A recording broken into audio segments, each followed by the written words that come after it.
ABP Ganga, खबर आपकी, जुबान आपकी। डीजीपी अशोक कुमार हरिद्वार के दौरे पर रहे। अशोक कुमार ने प्रेस क्लब पहुंचकर मीडिया से बात की और इस दौरान डीजीपी अशोक कुमार ने साफ कर दिया है कि कुंभ मेले के दौरान हरिद्वार आने वाले यात्रियों को अपना ऑनलाइन रजिस्ट्रेशन करवाना अनिवार्य होगा। डीजीपी अशोक कुमार के मुताबिक कुंभ मेले को लेकर पुलिस की तैयारियां पूरी है और कुंभ का आयोजन पुलिस सफलतापूर्वक करेगी। कुंभ के बारे में हमने कहा कि हमारी पूरी तैयारियां हैं। पुलिस की जो है हर तरह के अभी कोरोना फाइनली क्या करवट लेता है 100% क्लियर नहीं है। मेरे विचार से फरवरी के अंत तक वो स्पष्ट होगा, किंतु वो जिस भी रूप में रहता है उसको 100% सही से लागू करवाना और कुंभ को शांतिपूर्वक संपन्न कराना हमारी प्राथमिकता है।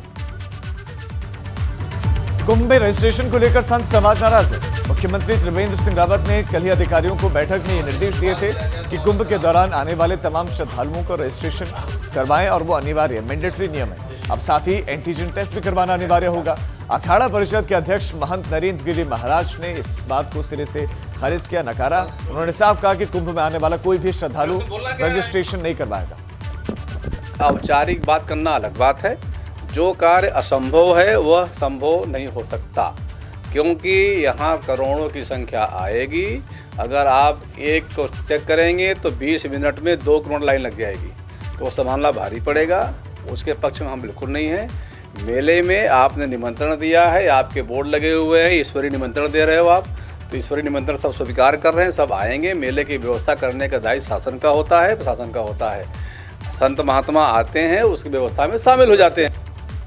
और इस खबर पर पंकज राणा हमारे साथ हमारे संवाददाता जुड़ गए हैं। पंकज, जो संत बात करें वाजिब बात है, करोड़ों लोग आएंगे, 1000 2000 या लाख 2 लाख नहीं, करोड़ों लोग आएंगे। क्या करोड़ों लोगों का एंटीजन टेस्ट करवा सकती है सरकार, प्रशासन? क्या इतनी वहां पर व्यवस्थाएं हैं? दूसरी तरफ अब सरकार पीछे हटेगी या संत?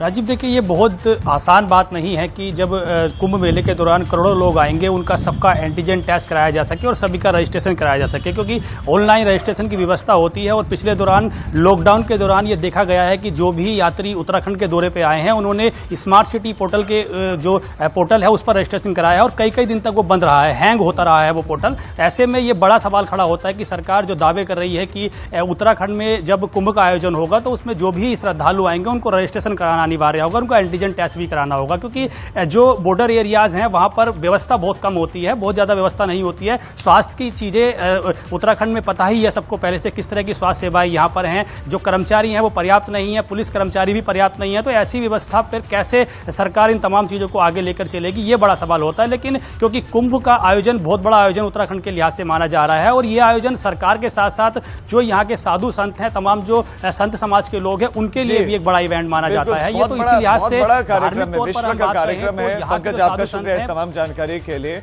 कैसे आयोजन होगा, कैसे इतने लोगों का एंटीजन टेस्ट होगा? जब उत्तर प्रदेश की बात करें तो अब वो 2.5 करोड़ का आंकड़ा छू पाए हैं इतने लंबे समय में, और उत्तराखंड में करोड़ों लोगों का एंटीजन टेस्ट इतने कम वक्त में कैसे हो पाए, सवाल है। 14 जनवरी को अग्नि अखाड़े के महामंडलेश्वर स्वामी कैलाशानंद ब्रह्मचारी का निरंजनी अखाड़े के आचार्य महामंडलेश्वर पद पर होने वाला पट्टाभिषेक विवादों में निरंजनी अखाड़े के आचार्य महामंडलेश्वर स्वामी प्रज्ञानंद के सामने आने से विवाद की स्थितियां पैदा हो गई है। धर्म का प्रचार और प्रसार कर रहा हूं। ये महानतम पीठ धर्म के प्रचार के लिए है, यह व्यापार के लिए नहीं है। किसी को जिसको बेच दिया जाए, ये कोई बाजार की वस्तु नहीं है। हरिद्वार में निरंजनी अखाड़े के आचार्य महामंडलेश्वर पद पर होने वाला पट्टाभिषेक विवादों में घिर गया है। निरंजनी अखाड़े के मौजूदा आचार्य महामंडलेश्वर स्वामी प्रज्ञानंद इसका विरोध कर रहे हैं। उनका कहना है कि ये पद धर्म के प्रचार के लिए है और इसलिए इस पर सोच समझकर ही किसी को बिठाया जाना चाहिए। जब कोई अखाड़े पर आचार्य के रूप में अभिषिक्त होता है तो पहली बार की जिम्मेदारी अखाड़े की होती है कि वह गरिमा में पूर्ण स्वरूप में अपने आचार्य को आमंत्रित करे। मुझे कभी आमंत्रित नहीं किया गया, मुझे परंपराओं का ज्ञान कराया जाए, मुझे व्यवस्था के विषय में बताया जाए। स्वामी प्रज्ञानंद ने गंभीर आरोप लगाए हैं। उनका कहना है कि जमीनों को खुर्द बुर्द करने वालों को इतने बड़े पद पर बैठाने की कोशिश की जा रही है। जिसने भूमि को इधर उधर खुर्द बुर्द किया है, बेचा है, उसको निरंजनी अखाड़े में आचार्य के रूप में बैठाने की कोशिश की जा रही है। बैठाया तो तब जाएगा जब कुर्सी खाली हो। मैं इस पीठ पर विराजमान हूं। मैंने कोई अनैतिक कार्य नहीं किया है जो आचार्य पीठ की गरिमा को ठेस पहुंचाता हो। अभी कुछ रोज पहले ही निरंजनी अखाड़े के आचार्य महामंडलेश्वर पद पर स्वामी कैलाशानंद ब्रह्मचारी को बिठाने की घोषणा हुई थी। मकर संक्रांति के दिन सन्यासियों की मौजूदगी में उन्हें निरंजनी अखाड़े के आचार्य महामंडलेश्वर पद पर बिठाया जाएगा। हालांकि अखाड़ा परिषद इस पर ज्यादा कुछ नहीं बोल रहा है। आचार्य महामंडलेश्वर के पद पे पट्टाभिषेक किया जा रहा है, जिसकी विधिवत तैयारी हो रही है। आप सब सादर आमंत्रित हैं और 10 बजे से कार्यक्रम चलेगा।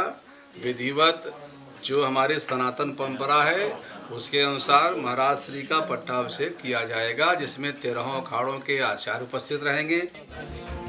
कैलाशानंद ब्रह्मचारी फिलहाल अग्नि अखाड़े के महामंडलेश्वर हैं और अब बड़ा सवाल ये है कि इस विवाद का निपटारा कैसे होगा। ये मामला ऐसे समय में उठा है जब हरिद्वार में कुंभ हो रहा है। एबीपी गंगा के लिए हरिद्वार से पंकज राणा की रिपोर्ट।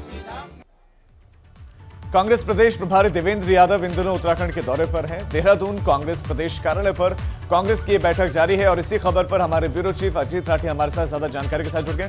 अजीत, कौन कौन बैठक में मौजूद है, चर्चा क्या क्या हो रही है?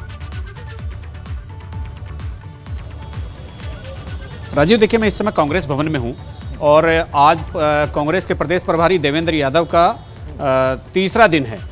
2 दिन उन्होंने कुमाऊं में संगठन के पदाधिकारी और कार्यकर्ताओं के साथ बैठक की। अब वो तीसरे दिन आज देहरादून में गढ़वाल मंडल के सभी नेताओं के साथ बैठक कर रहे हैं और खास तौर पर यहाँ पर पूर्व मुख्यमंत्री हरीश रावत, प्रदेश अध्यक्ष प्रीतम सिंह, काजी निजामुद्दीन जो विधायक हैं और तमाम जो जिम्मेदार पदाधिकारी हैं वो सब यहाँ पर मौजूद हैं। और अभी वो थोड़ी देर पहले आए थे। मैं इस समय कांग्रेस भवन में, मैं थोड़ा सा आपको कांग्रेस भवन में दिखाना भी चाहता हूँ कि देखिए ऊपर जितना आपको दिखा सकता हूँ, जितना आप एबीपी गंगा के दर्शक देख सकते हैं कि यहाँ कांग्रेस की एक मीटिंग चल रही है और उस मीटिंग का खास एजेंडा है चुनाव में पार्टी के कार्यकर्ताओं को अलर्ट करना, चुनाव के लिए पार्टी कार्यकर्ताओं को सक्रिय करना।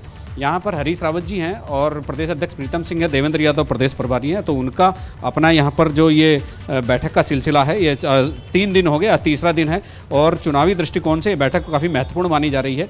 चूँकि ये माना जा रहा था कि इस तरह से कि जैसे अभी भारतीय जनता पार्टी के साथ जितने भी पिछले दिनों विवाद हुए हैं चुनाव को लेकर, तमाम चीज़ों को लेकर, अभी सल्ट में उपचुनाव भी हो सकता है तो कांग्रेस वहाँ भी अपना एक आजमाने की कोशिश करेगी, एक जोर आजमाइश होगी। तो उन्हीं सब चीज़ों को लेकर के यहाँ तैयारी चल रही है। इस बीच में जिस तरह की भी सांगठनिक कार्रवाई होगी, गतिविधियां होगी या सरकार के खिलाफ, सरकारी विरोधी नीतियों के खिलाफ उनके आंदोलन बनाने की एक रणनीति होगी, वो सब इन बैठकों में बनाए जा रहे हैं और आगे की आज संगठन की रूपरेखा तैयार होगी। आपसे हम आगे भी अपडेट लेंगे। फिलहाल आपका इस तमाम जानकारी के लिए बहुत शुक्रिया। तो बैठक इस वक्त चल रही है और नजर हमारी बनी हुई है और इसी